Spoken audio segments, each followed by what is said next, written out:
Hello friends, welcome to this video. और आज की इस वीडियो में हम कवर करेंगे आइल्स राइटिंग टास्क 1 की एक टेम्पलेट। यह टेम्पलेट बहुत ही आसान है। अगर आप इस टेम्पलेट के थ्रू राइट करते हो then your score will definitely go up. हमारे बहुत से ऐसे फ्रेंड्स हैं जिनको राइटिंग टास्क में बहुत प्रॉब्लम होती है, क्योंकि उनको लगता है कि आइल्स का राइटिंग टास्क 1 थोड़ा सा डिफिकल्ट है, क्योंकि इंफॉर्मेशन रीड करने में और फिर उसको अपने वर्ड्स में लिखने में काफी मेहनत लगती है, and you need to follow a pattern as well. So in this video I'm going to show you a complete template that will help you a lot and you'll be able to handle that with ease, right? So सबसे पहले दोस्तों, कोई भी template, कोई भी हम writing task लिखते हैं, चाहे वो टास्क 2 हो चाहे वो टास्क 1 हो, हमें डील करना होता है उसके इंट्रोडक्शन से।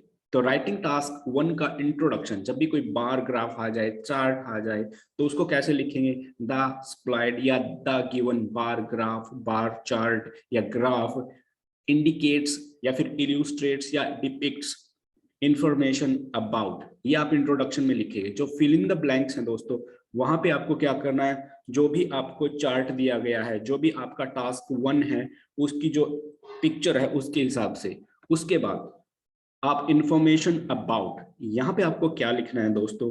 यहाँ पे आपको लिखना है जो चीज के बारे में डिस्कस हो रहा है।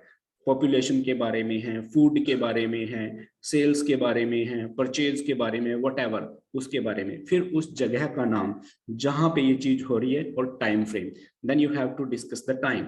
ये सारे लिख के आपका इंट्रोडक्शन हो गया है कंप्लीट।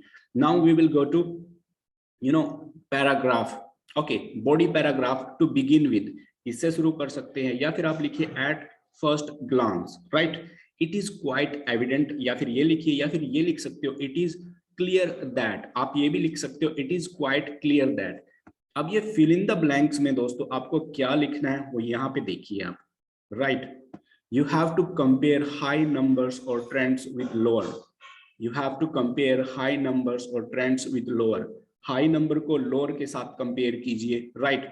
उसके बाद हावेवर या मोरओवर, इसमें से एक आपको लिखना है। उस ईयर में क्या लिखना आगे फिल इन द ब्लैंक्स में? कंपेयर लेस सिग्निफिकेंट ट्रेंड्स और नंबर्स, जो कम ट्रेंड के हैं या फिर कम इंपॉर्टेंट वाली चीजें, उनको यहाँ पे लिखिए। देयर आफ्टर यहाँ पे write about two unique numbers of information, अगर आपके चार्ट में या ग्राफ में कोई यूनिक चीज दी हो, अलग सी चीज दी हो, उसको यहाँ पे आप राइट डाउन कर सकते हो। इस तरीके से आपका बॉडी 1 कंप्लीट हो गया है। What we will do now, moving ahead, यहाँ पे आप गोइंग अहेड भी लिख सकते हो।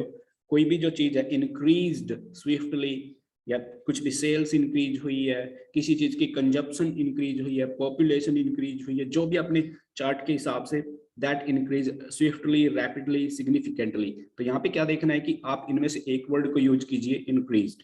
इंक्रीज के लिए भी अगर आपके पास कोई और सिनोनिम हो, you can put that. Although या हाउएवर, इनमें से एक वर्ड को यूज करना हो। ड्रामेटिकली डिक्रीज्ड, जो कम हुई है, ड्रॉप हुई है। टॉपल्ड को भी हम डिक्रीज मानते हैं। ओके, इन कॉन्ट्रास्ट, इसके विपरीत, कोई भी चीज जो बिना चेंज की रही हो, किसी में कोई बदलाव नहीं आया हो, in the same year, right? तो इस तरीके से आप इसको लिख सकते हो। कंक्लूजन में क्या लिखेंगे? हैंड्स, यहाँ पे आप देयरफॉर भी लिख सकते हो। इट इज स्क्रूटिनाइज्ड या it is analysed that in the overall time period, इस चीज की सेल या पॉपुलेशन या परचेज मैक्सिमम था, वाइल या वेयरएज रिकॉर्डेड मिनिमम। इस तरीके से आपने अपना पूरा टास्क कंप्लीट कर दिया है। आप इस टेम्पलेट को यूज कीजिए। इस टेम्पलेट को आप क्या कीजिए, जॉट डाउन कर लीजिए, इसके नोट्स बना लीजिए और प्रैक्टिस कीजिए। जो भी हमने फिल इन द ब्लैंक्स दिए हैं उनमें किसी भी चार्ट को देखकर उसको फिल करने की कोशिश कीजिए। हमारी नेक्स्ट वीडियो में हम इसको आपको यूज करना भी सिखाएंगे कि how you can use this template. दोस्तों ये टेम्पलेट बहुत अच्छी है, just learn to use, right? If you have any confusion please write in the comment box, we will reply you. उम्मीद करता हूँ इस वीडियो ने आपको एक आइडिया दे दिया to write writing task 1। If you have any confusion do not hesitate to ask, right? तो एक बार और इस पे नजर दौड़ा देते हैं। सबसे पहले introduction, body paragraph 1, body paragraph 2, then conclusion. You have to write that. हमारे चैनल को सब्सक्राइब करना ना भूलें, क्योंकि will bring you more videos related to English and IELTS. Thank you so much for giving your time. See you next time.